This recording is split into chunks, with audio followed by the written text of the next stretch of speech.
certinho, mais uma vez, iniciando nossa reunião semanal. A gente tem pelo menos uma pessoa, acho que online lá na nossa transmissão ao vivo. Seja bem-vindo quem for. Dê boa noite aí para dizer se está tudo certinho, né? E vamos então começar. Ninguém mais quer falar nada, senão eu já ponho meu slide aqui. Eu vou fixar eu aqui na tela, marcar e colocar aqui. Aqui. Maravilha. Bom, na semana passada a gente tinha falado então sobre a escala espírita, né? Deu já um artigo grande pra caramba, difícil de fazer isso ficar mais enxuto, né? Praticamente impossível. E acabou sobrando um tema que a gente até falou na semana passada, mas só para citar, porque estava lá, que é a questão dos espíritos errantes ou encarnados, né? Errante, como antigamente se falava de navios errantes, né? Que eram navios meio que desgovernados, né? Sem um rumo definido.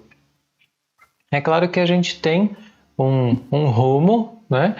Mas se a gente for pensar assim, o que a gente tem de definido é a nossa evolução. Mas enquanto a gente está no plano espiritual, entre uma encarnação e outra, a gente fica aguardando alguma coisa, aprendendo, estudando, né? O que quer que for, e nesse período a gente é chamado de espírito errante, estando então na erraticidade. É bem importante entender esse termo, porque as pessoas podem achar que o espírito errante, ou que está na erraticidade, ele está errando de fazer algo errado, né? E inclusive Kardec usa esse termo, né? O espírito errante que está errando, eu acho que ele chega a usar esse termo assim. Então tem que entender bem o que ele significa, né? Passo para o próximo então. E aí a gente começa os temas de hoje, que tem coisa pra caramba, muitíssimo interessante. Eu vou abrir as minhas anotações aqui do lado e vocês vão me interrompendo conforme acharem necessário, tá? Mademoiselle Clairon e o fantasma. Eu vou resumir porque a história é grande, né? Quem leu, quem não lê, vai lá e leia porque é bem interessante. E resumindo, ela teve um cara que se apaixonou por ela, mas ela não se interessou, não deu a menor bola para ele. E ele veio a falecer. E antes dele morrer, pouco tempo antes, ele até fala, né, para uma outra lá, que ele não ia perdoar ela nunca por aquela humilhação, né, por ela não ter dado bola para ele, por assim dizer. Então, a partir do momento que ele morre, ela começa a ouvir todos os dias, se eu não me engano, né? Ou pelo menos é sempre às 11 horas da noite, mesmo que não seja todos os dias, se eu não me engano era isso, né? Começa com gritos debaixo da janela, gritos horríveis, que ela fala que é até um pouco tenebroso, assim, apavorante. Ela chama pessoas para ir ali junto, para olhar com ela o que era aquilo, e ninguém vê nada, ninguém sabe de nada, mas o grito acontece. Numa certa altura, ela começa a ouvir da janela dela como se fossem tiros de fuzil, tiros de uma arma que eram disparados. Ela diz que ela vê o clarão e inclusive o barulho, né, bastante alto, só que não chega a quebrar a janela, a fazer nada assim. Porque se aconteceu, entendemos que é um fenômeno material. Se poderia quebrar a janela, talvez até poderia. E isso é um assunto que se estende aí bastante, né? Algo que achei muito interessante é que tem uma hora que ela fala que ela está com um outro homem, não sei se é um policial, né, que está com ela. Ela vai até a varanda dela para olhar na noite lá fora.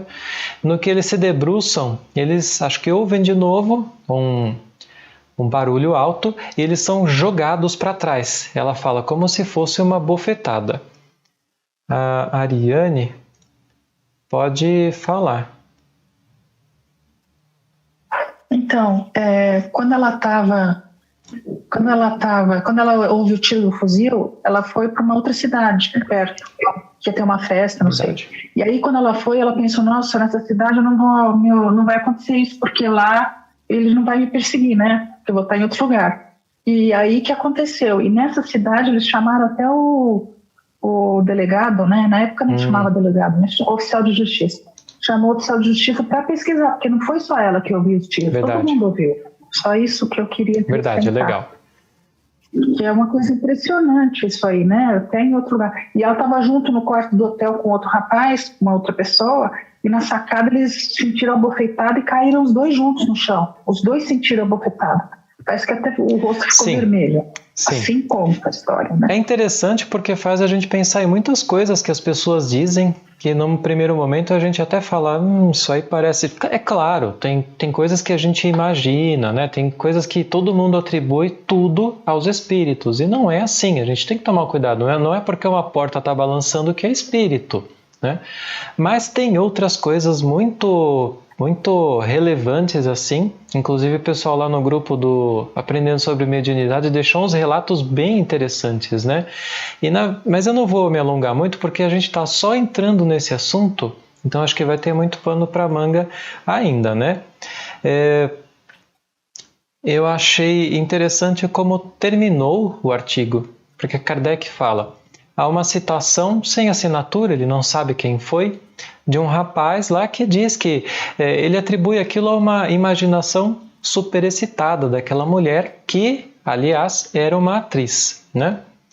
E a análise que Kardec faz é o seguinte: é provável que teria sido um relato verdadeiro, porque ela já não tinha, ela não era nova, ela já tinha seus 60 anos quando ela quando ela falou sobre tudo aquilo. Ele fala assim, é uma idade em que você não está mais imaginando coisas, você já viveu a vida inteira e tal. E um fato lá do passado, né? Ela guardaria tanto tempo.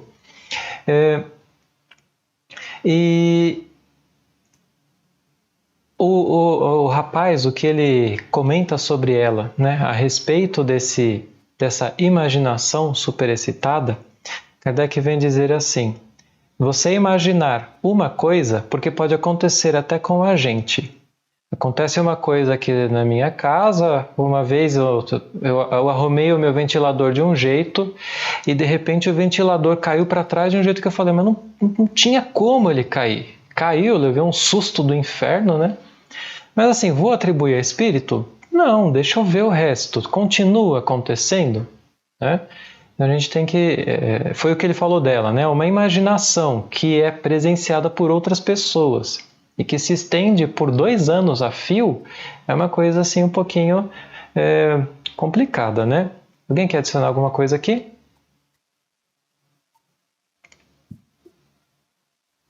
Ninguém? Então ele diz que o fato seria provável, né? Mas a gente vai falar um pouco mais à frente melhor sobre isso. Não são coisas impossíveis, né? Não são coisas que estão fora da ciência, que são inexplicáveis, na verdade, muito pelo contrário.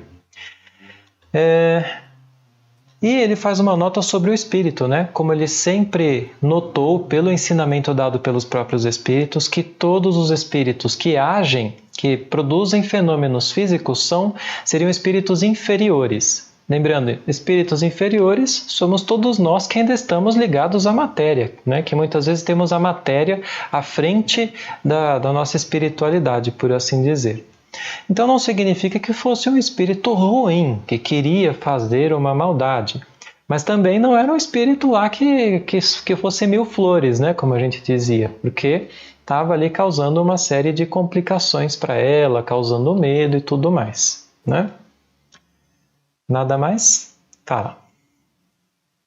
Aqui, Paulo. Uma questão, tá, que eu vou pôr aqui, não está nesse artigo, tá? Mas fica só por uma questão de observação. O espírito esse, tá? Ele claramente ainda estava em perturbação, né? Que é o termo que Kardec usa, o tempo que o espírito passa depois que desencarna até se reconhecer como um espírito desencarnado, voltar a toda a consciência, né? E eu só queria fazer uma reflexão, se esse espírito que estava fazendo isso aí, que estava atormentando essa mulher, se ele estava consciente que ele estava causando toda essa bagunça, né? Se ele fazia isso aí de uma maneira consciente, se ele não achava ainda que estava vivo e aproveitando o fluido animalizado da mulher, ele fazia isso aí de forma inconsciente, involuntária, muitas vezes, por dizer, né? Então, é uma coisa que não está esclarecido, mas faz a gente pensar, Verdade. Né? Se ocorreu Verdade. Ou não. Joel, queria falar? Não, só concluindo o que o Alberto falou, é que o espírito do desencarnado deixou bem claro que, devido à repulsa dela em assumir o relacionamento com ele iria atormentá-la. Ele deixou isso bem claro, que ele iria voltar. Então, aí a resposta do Alberto fica respondida assim. Ele estava consciente, então. Ele só estava materializado. Ele prometeu vingança. Entendi. Aí fica uma lição muito importante, né? Por quê? Vejam que ele não era uma pessoa ruim e ela não fez um mal para ele assim. E ele já fez tudo isso, né? Tudo bem, ele tinha os meios à disposição, mas olha as inimizades que a gente arruma e como é perigoso. Perigoso no sentido de quanta atrapalhação pode trazer para a gente, né? A gente agir errado com os outros, né? Criar inimigos na vida. Vou voltar. Não é só por criar inimigos. Às vezes a inveja, a frustração faz com que a pessoa odeie sem necessariamente ter feito algo, né? Mas sim. Isso é verdade. Bom, vamos continuar então. Aí a gente entra no isolamento dos corpos pesados. Eu achei isso aqui muito interessante porque é o que a gente já falou lá. Kardec, para quem está vendo, quando eu falo a gente já falou, é porque a gente fica o tempo todo conversando entre nós pelo Telegram, trocando ideias sobre o que a gente vai falar, tá? A gente não chega aqui totalmente despreparado não para vocês, tá? Na verdade a gente não chega despreparado, eu é que estou meio tonto hoje. Isolamento dos corpos pesados. Kardec começa dizendo: o movimento imprimido aos corpos inertes pela vontade é hoje de tal modo conhecido que seria quase pueril relatar fatos do gênero. Ou seja, em outras palavras, ele está falando assim, gente, que mesa pode voar? Que a gente pode fazer mesa levitar e tudo mais, isso aí tá beleza, a gente já entendeu isso aí, não tem problema. Agora, aí ele segue, né? Ele diz que seria até besteira continuar falando sobre isso, né? A gente entra aqui falando sobre como o fenômeno do movimento, o fenômeno do magnetismo já era tão conhecido e tão aceito, né? Eu achei muito importante fazer esse parênteses aqui para ficar registrado como uma estimulação para que as pessoas também busquem mais conhecer sobre isso, porque o magnetismo dentro do espiritismo, ou o magnetismo, é uma ciência tão importante e tão pouco conhecida hoje em dia, ficou esquecida no passado e foi ela principalmente que deu uma base tão grande para o espiritismo. A gente é levado a achar, como eu sempre achei, que o espiritismo nasceu num momento meio complicado, no meio do catolicismo, que foi muito difícil. E na verdade é muito o contrário, né? Ele nasceu no meio de um movimento chamado espiritualismo racional, que era um movimento contrário ao materialismo e contrário às crenças dogmáticas religiosas, né? Então esse movimento, que começou lá por 1800 e alguma coisinha, não vou lembrar agora, ele fez parte das academias, né, das universidades, dos liceus. Ele foi implantado como uma base de ensino, por assim dizer, daquilo que se chamava ciências morais, que era tudo que estudava tudo que decorria da interação do homem, né, da atuação do homem. Nesse momento, então, o Espiritismo encontrou um campo aberto uma preparação, na verdade, que com certeza não foi por acaso, muito importante. E eu estou citando tudo isso porque, nesses momentos, desde antes de 1700, já havia começado, na verdade, os estudos sobre os fenômenos magnéticos.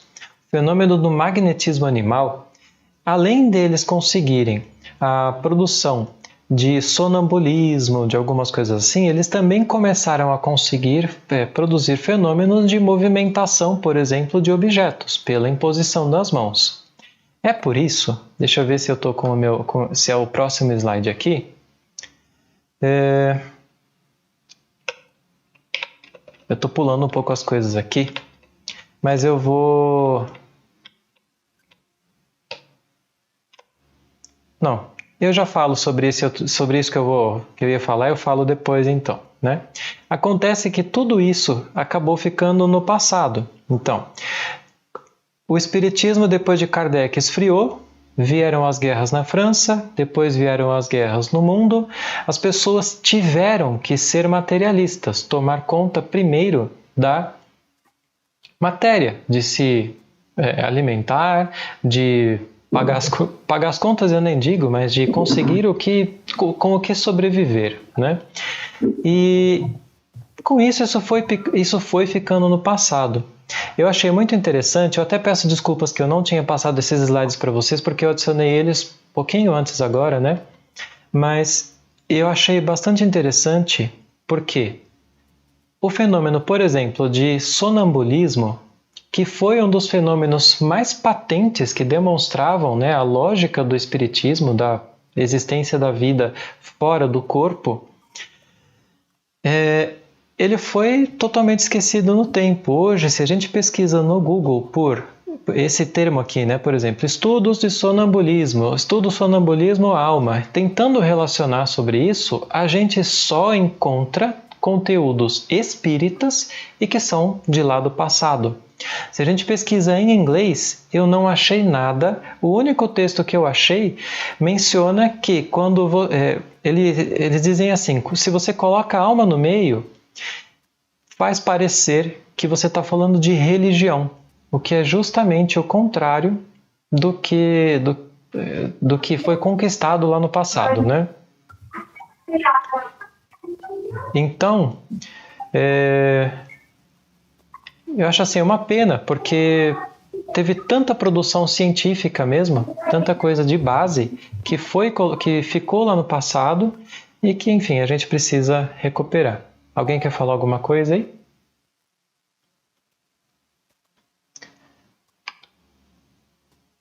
Eu vou... Sou eu, quero falar uma coisinha só. Primeiro, esse movimento todo que você contou, do racionalismo e tal, aconteceu na França, né? Lá, na Europa. No Brasil foi completamente diferente, não, foi um pouco diferente. E também eu acho que a psicologia, bom, eu não entendo disso, mas pelo que eu penso assim, a psicologia e todo o estudo da psicologia que eu acho que afetou o andamento do espiritismo. Isso que eu acho. Em que sentido? Entendeu? Porque aí eles usam eu acho que eles usam, a psicologia usa como extrafísico e o espiritismo usa como um espírito. É isso que eu pesquisei um pouquinho, mas também é o que eu penso. Entendeu? Não entendi. Isso é que eu pesquisei um pouquinho e também é que eu entendo, mas eu não entendo de psicologia, então não posso falar muito sobre isso. Mas eu acho que...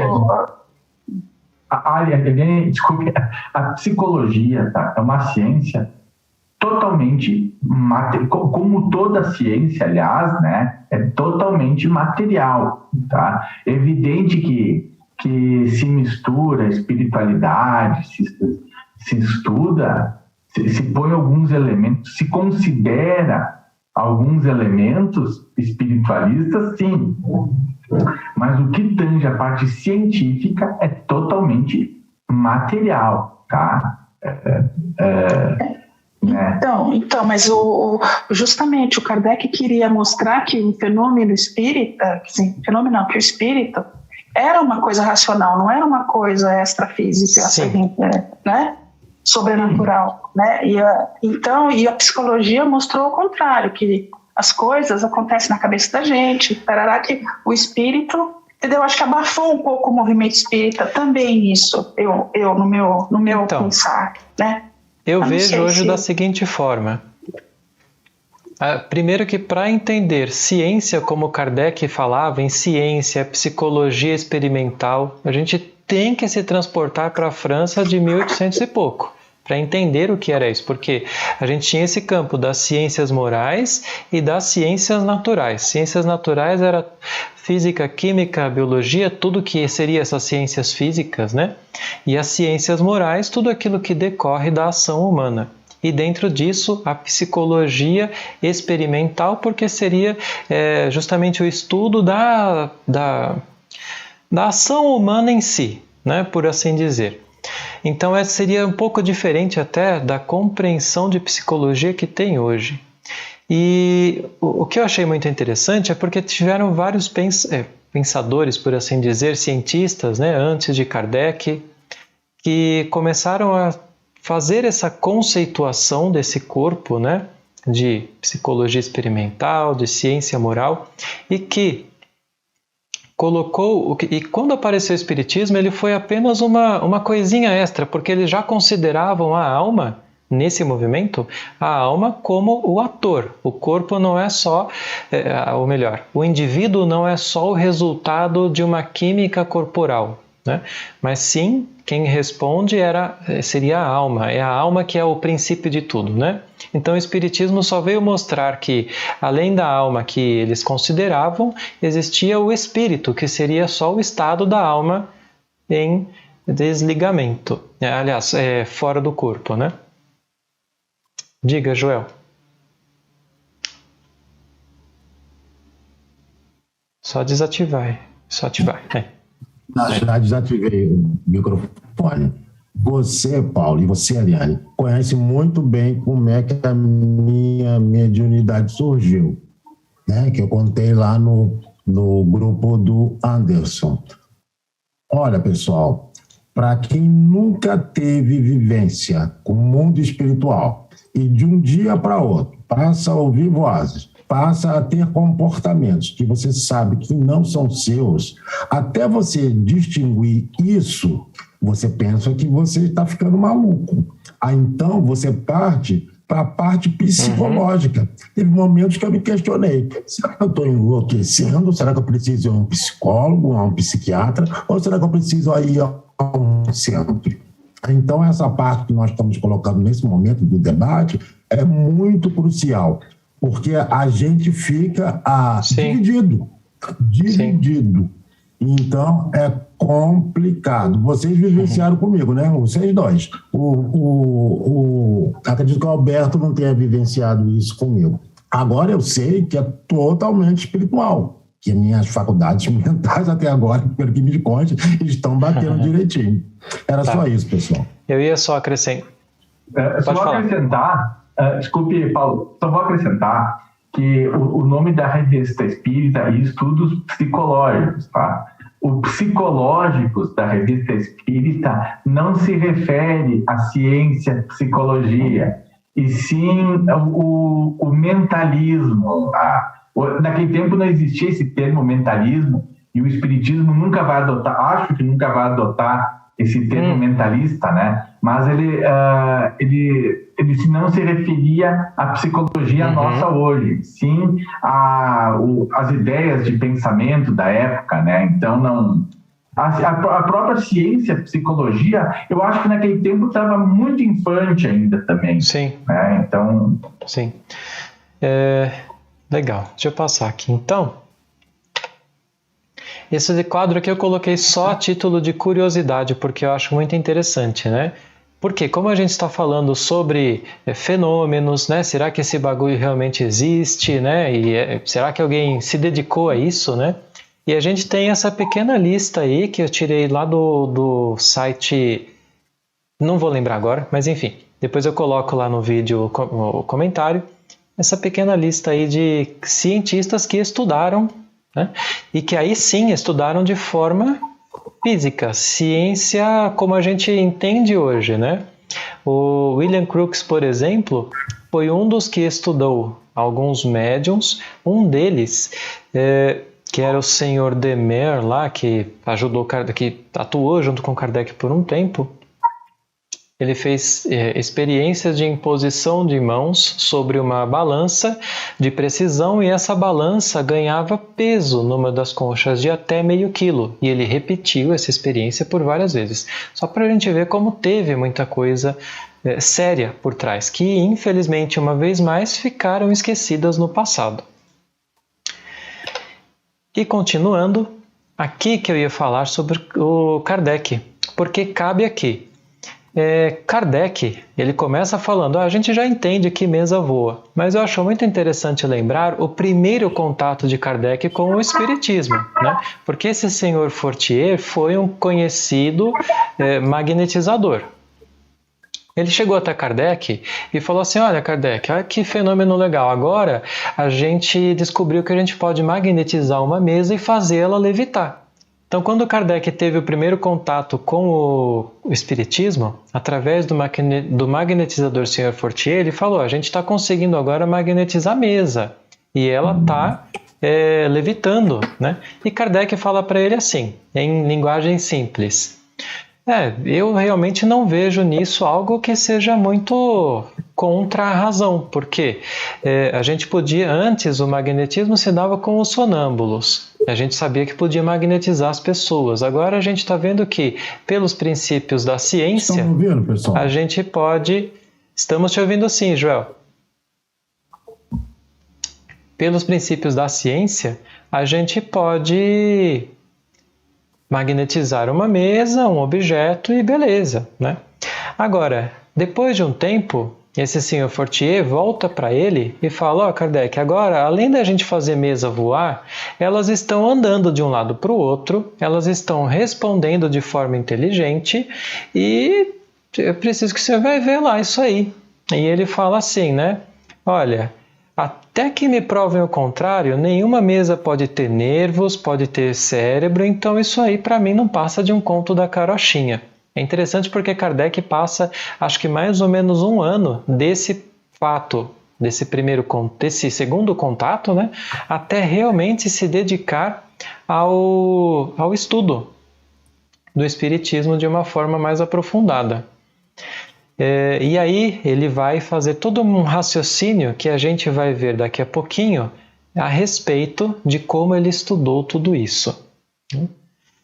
Fica aqui, eu vou deixar também na descrição, essas sugestões de leitura aqui que são bastante interessantes. Os 2 livros do Ernesto Bozano, que eu já li até agora, Fenômenos de Transporte e O Espiritismo e as Manifestações Supranormais, porque ele demonstra aqui a questão de que médiuns poderosos, por assim dizer, médiuns com uma grande capacidade de disponibilização de, vamos chamar de fluidos, de energias, de alguma coisa assim, para a realização de efeitos físicos, podem produzir fenômenos físicos, ou podem permitir que os espíritos produzam fenômenos físicos bastante singulares e grandes até, que aí explicaria muito bem o caso que aconteceu com aquela primeira, a senhora Clairon lá e o fantasma, né?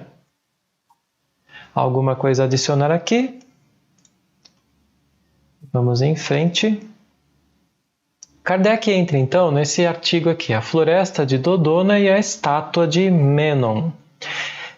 Ele utiliza isso aqui, ou melhor, ele começa o artigo contextualizando a gente na seguinte situação. A gente está num grupo mediúnico e aí de repente a mesa começa a produzir efeitos, né, de batidas, aquilo que a gente chama de que Kardec chamou de tiptologia, né?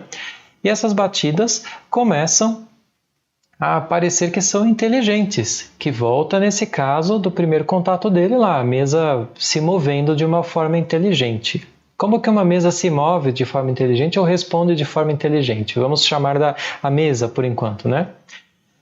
Você pergunta, por exemplo, se tal coisa está certa. Se está certo, responda uma batida para sim, 2 para não. Simples, né? Foi o que as irmãs Fox fizeram. ou então se mova em tal direção, se mova na direção de fulano, e a mesa fazia isso. Ficou claro, a gente sabe hoje que era o espírito, um espírito que estava comandando, né, a esse movimento. Mas aí Kardec vai falar, como que a gente chega nesse tipo de conclusão? Que fica como uma lição para todos nós se a gente observa qualquer coisa estranha no nosso dia a dia, né? Ele conta a historinha lá como se fosse um bacharel lá. O estudante, ele está deitado na sua cama, com a porta fechada, e alguém vai na porta, ou melhor, ele ouve uma batida na porta. E ele sabe distinguir que aquilo não é uma batida qualquer, é uma batida de alguém, de um ser inteligente na porta. Só que ele não quer, ele está com preguiça de levantar só para ver quem é que está batendo na porta. Então ele começa a fazer de uma forma que Kardec falando ali chega até a ser engraçado, né? Porque ele fala assim, então você pede para a pessoa que está do outro lado, olha, você bate 2 vezes agora para eu saber que é você, agora você bate 10 vezes, agora você bate a do, ré, mi, fá, agora você bate a marchinha e todos os testes possíveis. Aí quando o estudante está convencido de que é alguém que está do outro lado da porta, ele se levanta e vai abrir a porta. E então ele vê que não tem ninguém do outro lado da porta. Ele fecha a porta de novo e as batidas continuam, né? Então, ele mostra para a gente uma necessidade de um raciocínio lógico. Quem está batendo na porta está respondendo aos meus pensamentos, né, de forma inteligente, às minhas questões. Se eu abro a porta e não tem ninguém, mas as batidas continuam, não se interrompem, então tem alguém ali, alguma coisa inteligente está acontecendo. Ele não chega a esse nível, Kardec, mas ele também fazia isso, a verificação. Mas por que está batendo na porta? Será que tem algum dispositivo ali, enfiado dentro da porta? Será que tem alguém apertando o botãozinho lá do outro lado? Esse tipo de verificação era sempre feita, né? E como ele trata mais abaixo nesse artigo, na parte dos descrentes ou aqueles que vêm já com um pensamento pronto de que não, isso aí é um dispositivo, alguém está fazendo isso. Então esse dispositivo, ele teria que estar em todas as portas de várias casas, e não só nas portas, nas mesas, nas paredes, em todos os ambientes. Se isso tivesse ocorrido, não seria possível que ninguém conhecesse quem é que está fazendo isso. Um encarnado que estivesse fazendo esses dispositivos, né? Então, achei muito interessante essa linha de pensamento. Por favor. No livro do Bozano, esse de fenômenos que eu estou lendo, não concluí, estou na metade mais ou menos, ele fala que ele usava todo o mecanismo certinho. Então, por exemplo, a sala tinha que ser toda escura. Mas, depois da sala, tinha uma outra sala, que era uma sala pequena, todo mundo ficava junto, assim, de mão dadas, para as mãos não ficarem, para saber se alguém se movimentou, e a sala escura, e na outra sala tinha luz. Então, se alguém abrisse a porta, ia entrar o clarão. Então, todo mundo já sabia que tinha alguém saído, alguém entrado, né? As pessoas que estavam lá. Então, era toda uma metodologia, não era uma coisa assim aleatória, entendeu? Agora vamos todos aqui, vamos, entendeu? Essas reuniões que aconteciam para os fenômenos eram todas com uma metodologia. Sim. É isso que e tinha uns fenômenos descritos que a gente fica assim, porque eles dizem que eles, por exemplo, a Eusápia Palladino, que foi uma médium muito conhecida, eles seguravam nas mãos dela, né, para ter certeza de que ela não estava se mexendo. 2 pessoas, uma de cada lado colocava os pés sobre os pés dela. Eu não sei se eu estou misturando os médiuns, mas eu sei que eles faziam isso, né?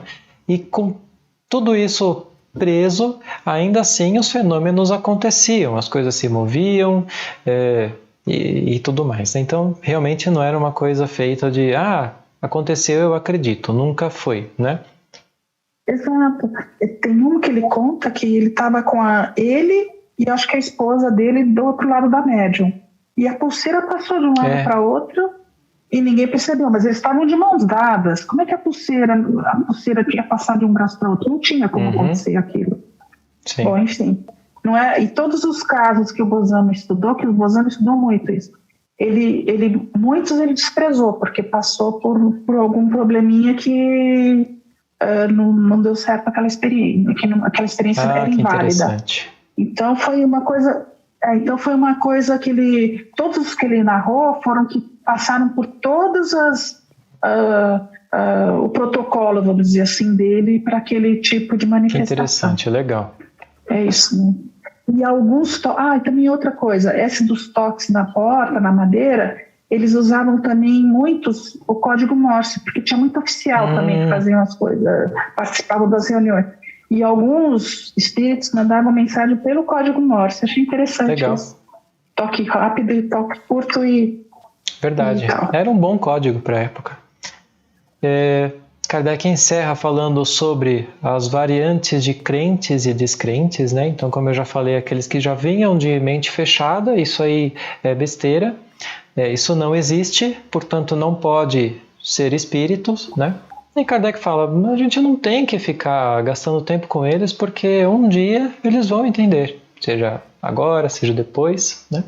Dentro dos crentes, aí existem aqueles que são os crentes aqueles que creem, né, no que está acontecendo ali, os crentes cegos, ou seja, a fé cega, que é aquela fé perigosa, que a gente acredita em tudo, bateu o espírito, então o que disser ali, mesmo que seja espírito, o que disser ali é a suprema verdade, eu vou aceitá-la, a gente não deve nunca fazer isso.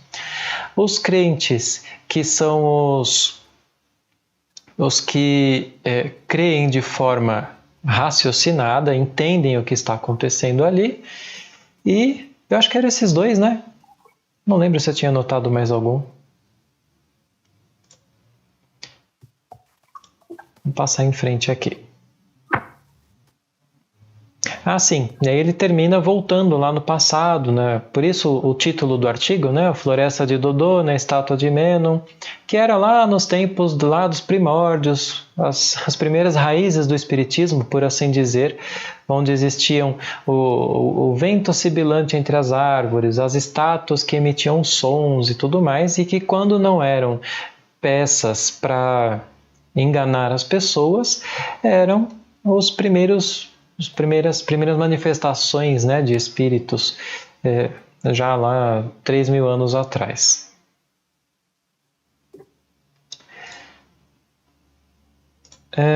Aqui, deixa eu passar o próximo aqui. Desculpem a anotação tão sucinta, mas é que eu realmente não tinha muito o que dizer aqui sobre o Sr. Holmes. Se vocês tiverem, por favor, adicionem, porque eu vejo que foi só uma introdução. Kardec vai continuar abordando nas próximas edições. O Sr. Holmes foi um médium de efeitos físicos. Ele faz uma introdução, Kardec, né, faz uma introdução sobre ele para contar quem foi ele, por que ele poderia ser uma pessoa honesta, né, que dava para acreditar que o que ele estava fazendo ali não era só para pregar peça nos outros, e que ele tinha alguns fenômenos já acontecidos ali que demonstrava que realmente ele tinha essa capacidade, né? E que ele teve um papel também muito importante, né, vindo para a França, porque os fenômenos físicos, eles têm também o papel de convencer as pessoas. A gente não deve querer utilizar como que eu vou dizer, né? Mas assim, a gente não deve se basear apenas neles para querer convencer uma outra pessoa. Porque a pessoa que não quer acreditar, ela não vai acreditar, ela vai falar que é a imaginação da cabeça dela. Mas o fato é que quando acontece conosco e quando a gente está talvez no ponto de entender, eles muitas vezes vêm para isso, né? Para chamar a nossa atenção para esse lado. Alguém adiciona alguma coisa melhor aí? Bom, tem aquela velha frase, né? Se Jesus não tivesse feito milagres, ninguém daria bola para o discurso dele, né? Então acontece no espiritismo também. Se não acontece a fenomenologia, não teria atraído, eu particularmente acredito que não teria atraído. Eu comecei com alguns fenômenos mediúnicos particulares, já logo na infância, E demorei para encontrar o espiritismo, né? Eu fui ler o Livro dos Espíritos, eu acho que eu já tinha uns 27, 28 anos. Foi um livro assim que eu acho que mudou a minha vida. Se divide em duas, antes e depois dos Espíritos, para ter uma ideia, né? E claro que o que eu buscava era entender o que acontecia, né? E assim como tem muita gente. Só que quem não tem fenômeno mediúnico nenhum, para acreditar não deve ser fácil, sabe? Eu me ponho no lugar da pessoa, não deve ser tão fácil. Sim. Então, casos tipo o Sr. Home ali, eu acho que foram muito importantes, principalmente para o início, né? Tentar entender como é que o Sr. Home magnetizava as coisas, né? Não ficou bem claro para mim se os objetos se moviam, se era através da vontade dele ou se era a vontade de espíritos, tá? Porque aí teria uma coisa muito rara, né? Um espírito retirar teu fluido, magnetizar um objeto e mexer ele, isso aí, apesar de eu ter visto poucas vezes isso, é mais fácil de entender. Agora, uma pessoa tanto encarnada, né, que a gente chama de alma, doar seu próprio fluido, magnetizar um objeto e mexer à sua vontade, deve ter tido bem poucos casos disso, né? Então, pelo que eu entendo, o Dr. Home, que eu acho que se pronuncia Home, não sei se é em inglês ou se isso é francês. É Home de inglês? Home de inglês. Certo. Eu acredito que ele devia mexer os objetos com a mercê de sua vontade, que era muito raro. Tem uma opositora do espiritismo, que é a Madame Blavatsky, que ela também mexia objetos sob a vontade dela, né? Talvez a explicação que ela desse para o fenômeno não fosse tão boa como a de Kardec, mas ela conseguia mover, né? Ela tocava piano olhando para ele, então só olhando, né? Então, muito legal. Um fato interessante da época é que o Sr. Home não era de fato um senhor, ele tinha apenas 24 anos. É que naquela época, né, depois da maioridade, chamava-se todo mundo de senhor, né? Ele só tinha 24 anos. Era uma família tradicional de lá, né? Inventar, né, efeitos para ficar famoso, muito pelo contrário. Ele era uma pessoa humilde, discreta, que não queria fazer alarde sobre a mediunidade dele. Sim. É isso aí. Muito legal. Isso é uma coisa que a gente... Mas ele era... Pode falar. Desculpa. Mas ele era icônico na época, tanto que nos livros do Bozano, ele aparece, pelo menos no que eu tô lendo, ele aparece muito lá. E ele chegava e as coisas aconteciam. Era tipo, sei lá, um fenômeno.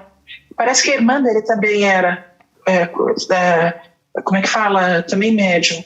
E ele fazia as coisas aparecerem, todo mundo queria assim, que ele estivesse participando da reunião, porque realmente acontecia quando ele estava. Legal. Um fenômeno de transporte, fenômeno de desmaterialização e materialização também. Não era só levantar e cair e levantar as coisas e tal. Sim. Então, interessante ele. Um cara icônico. Bom, tentar acelerar, mas só para, de novo, leiam, quem não leu, aquele livro, O Espiritismo e as Manifestações Supranormais, porque antes das Irmãs Fox teve um caso muito, muito interessante, 2, principalmente nos Estados Unidos, que era justamente para trazer a atenção com relação a isso. Os médiums, a família, né, que deu lugar a isso, sofreu, foi perseguida, era uma época muito complicada. Mas eles promoviam coisas ali dentro de você ficar, caramba, os bichos eram bons. Então, é bem interessante. A gente vai acabar voltando a falar sobre isso, né? Vamos então. Isso aqui é rapidinho, só para constar.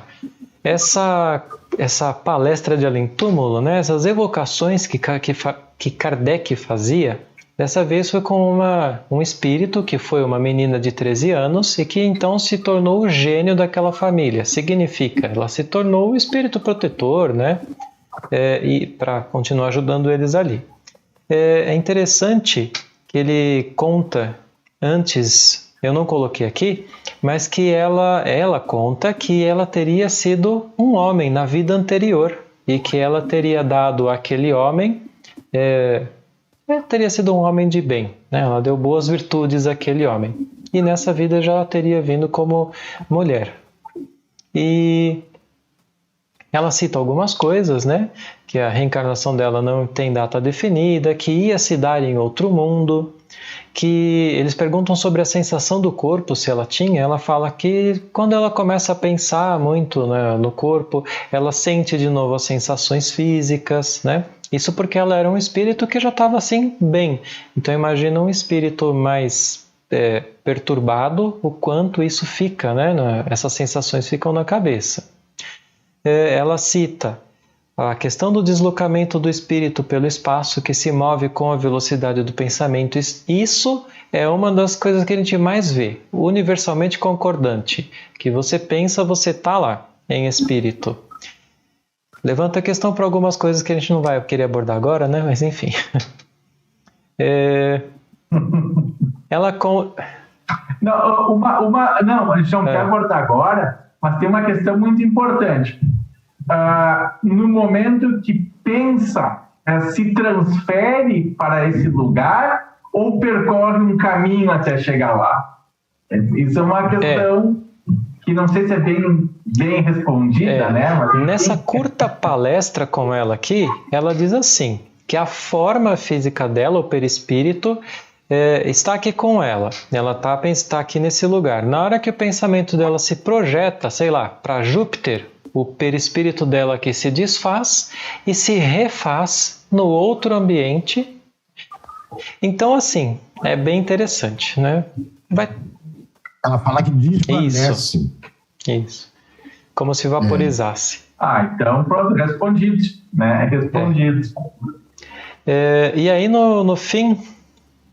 É interessante porque eles perguntam se eles podem ver esse corpo que ela ocupa agora. Eles devem ter ficado pensando, caramba, que legal, né? Ela foi homem na outra vida e nessa ela foi mulher. A gente queria ver como é que você está hoje. Dá para ver? Vai falar, sim, dá. Vocês precisam primeiro ficar em menor número, ficar bem tranquilinho aí, né? Faz uma prece, mentaliza, fiquem aí, né? Bem sintonizados. Precisa de fé, ela diz, e só precisa de um detalhe, de um médium do tipo do Sr. Home. Então, traz ele aí que eu apareço. Eita. Precisa ter um médium adequado para poder haver a aparição dela, né? Não é com qualquer médium. Já na próxima edição, a gente já vai falar mais sobre o Sr. Home. Ele volta a abordar. Aí, eu deixei anotado aqui umas considerações, eu chamei de nossas, eu sei que eu fiz mais as anotações, mas vocês vão adicionando qualquer coisa aí, tá? Por que os fenômenos diminuíram de intensidade após o aprofundamento dos estudos do Espiritismo? Isso é uma coisa que a gente se pergunta, né? Poxa, por que hoje em dia não acontece tão fácil assim?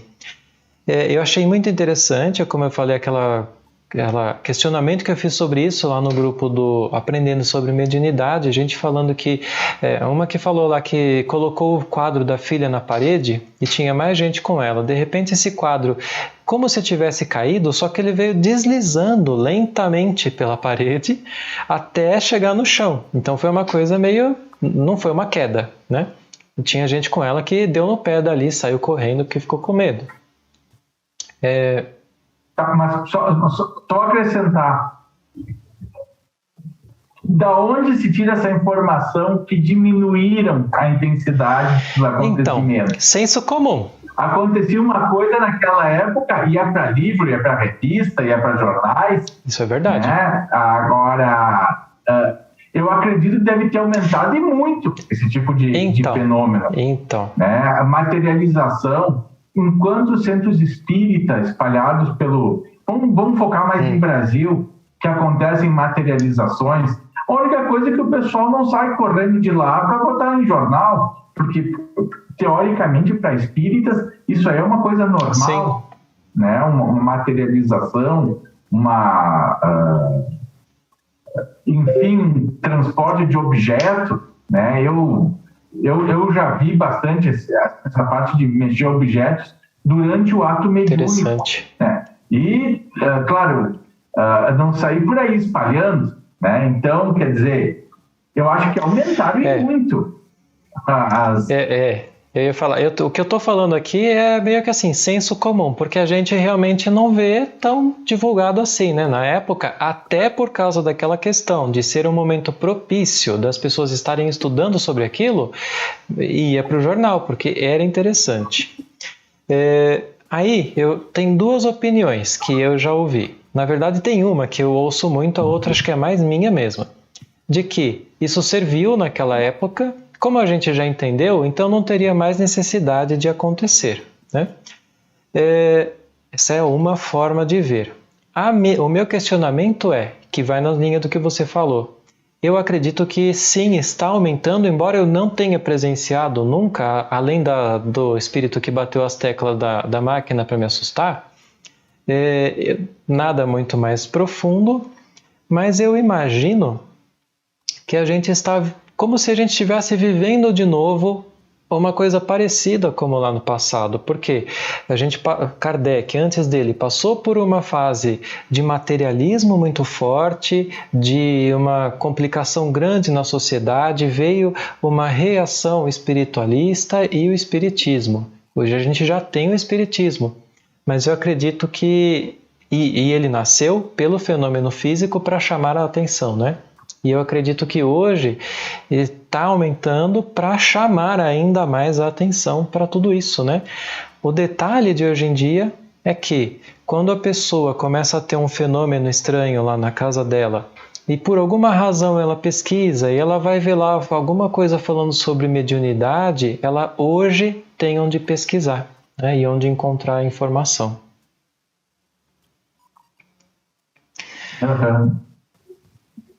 Na época que começou a me acontecer, eu não tinha ninguém para perguntar. E uma coisa assim, eu não contava para ninguém.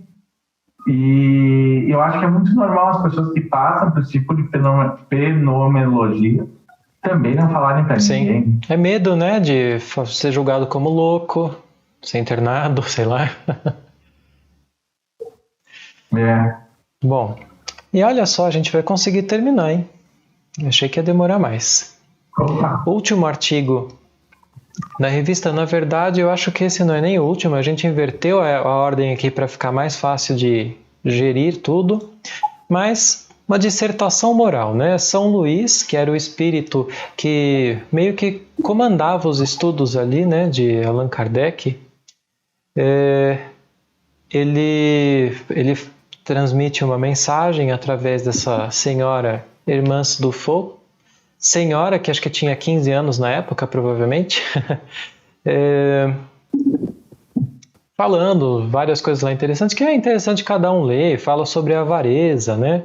É interessante ler, mas o pensamento só que fica no fim é porque o São Luís fala sobre sofrimentos eternos, né? Eternidade dos sofrimentos para os espíritos de terceira ordem. Um espírito que foi de repente ruim, ou que foi muito inferior na vida, e ele chega do outro lado, ele encontra muito sofrimento e ele imagina que ele vai sofrer para sempre, porque parece que não passa nunca.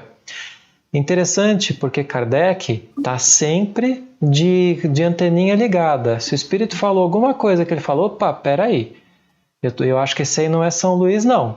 Só que aí o São Luís, ele termina falando, expressando o mesmo pensamento que ele já expressou no Livro dos Espíritos, né? Que é assim: isso é um dispositivo divino colocado na consciência do espírito que faz ele acreditar que aquilo é um sofrimento eterno, que é uma coisa que não vai ter nunca fim e que na verdade visa justamente fazer ele se motivar mais ainda, é assim que eu entendo, né? Se motivar mais ainda a não cometer esses erros, a se corrigir para não sofrer tanto assim, né?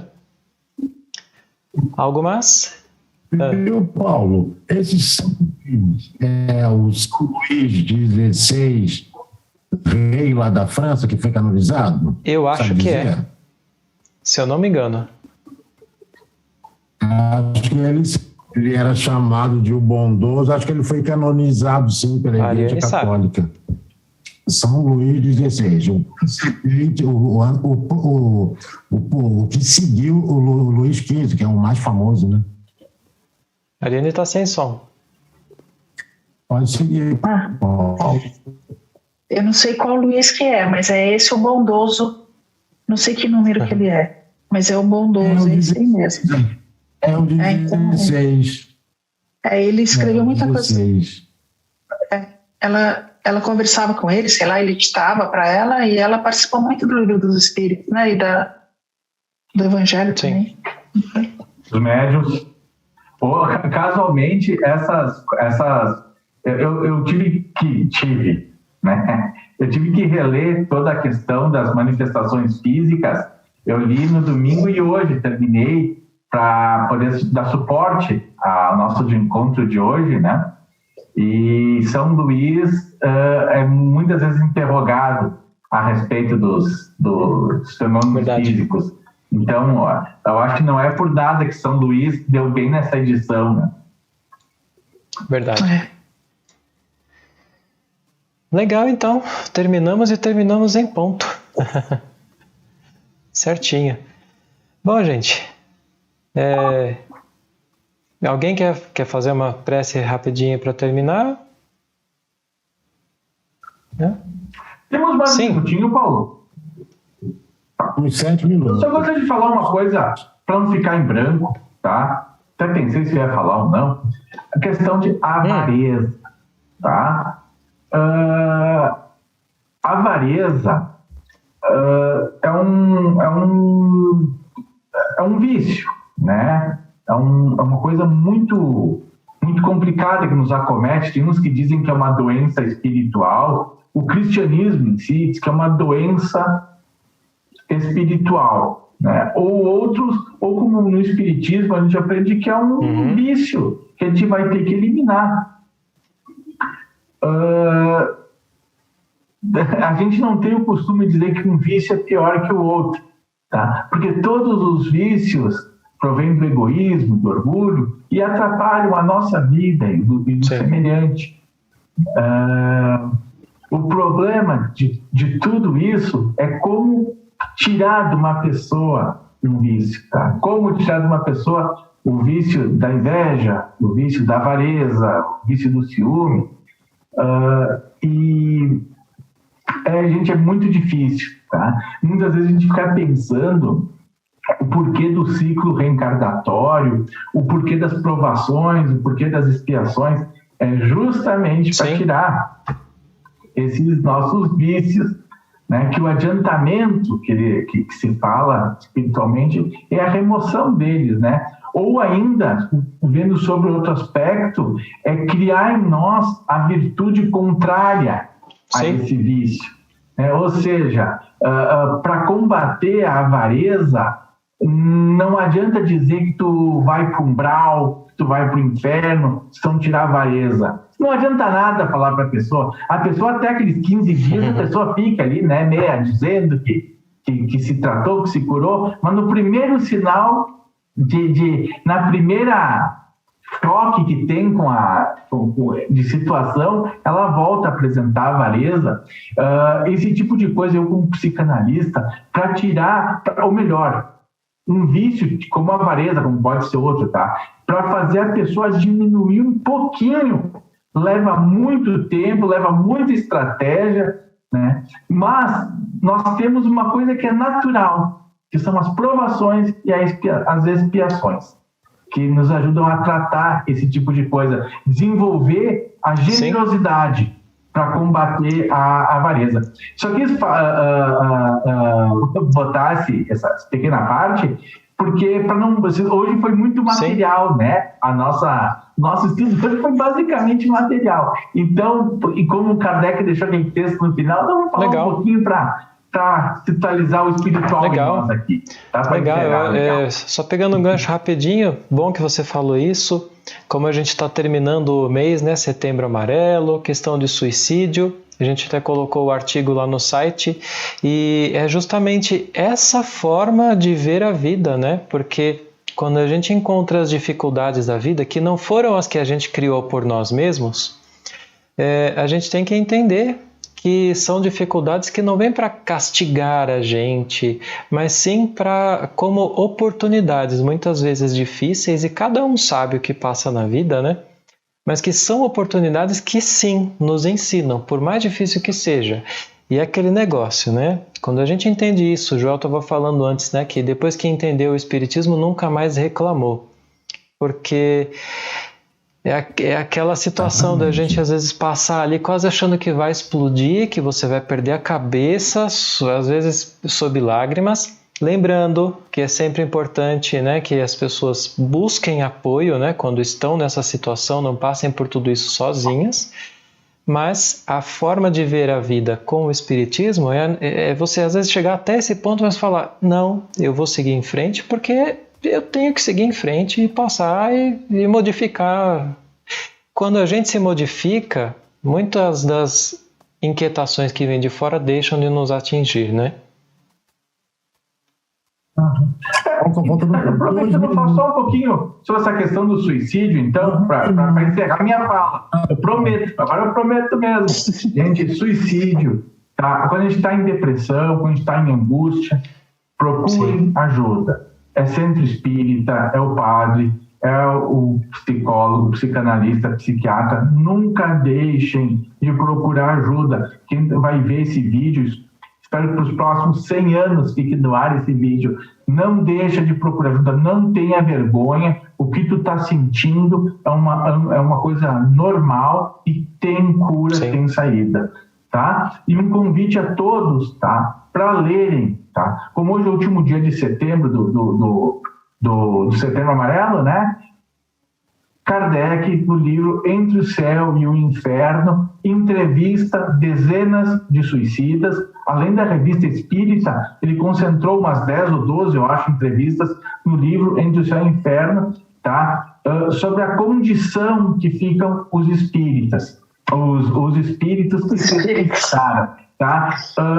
Porque as religiões, inclusive o espiritismo brasileiro, humilha, ofende e rebaixa o suicida, tá? Isso é que acontece. E Kardec, na entrevista, mostra que não é nada do que eles falam, que a pessoa depois vem com a boca torta, vem sem cabeça, nada disso acontece. Kardec carinhosamente explica. Sim. Tá, gente? Joel, desculpe que eu te cortei. Vai lá, meu guri. E boa noite para todos. Não, amigo, eu não queria falar, não. Eu só queria avisar que só está agora, está faltando 1 minuto e 5 para terminar o tempo. Gente, então, só para encerrar, obrigado a todos vocês, obrigado a quem estava acompanhando com a gente, quem vai ver depois os vídeos. Agradecemos também aos nossos queridos amigos do plano espiritual que sempre estão conosco, né? Nos auxiliando sempre. Uma boa noite a todos e até a próxima semana. Até a próxima semana. Valeu, gente. Tchau, tchau. Valeu. Até logo, gente. Até mais. Até quinta. Até mais.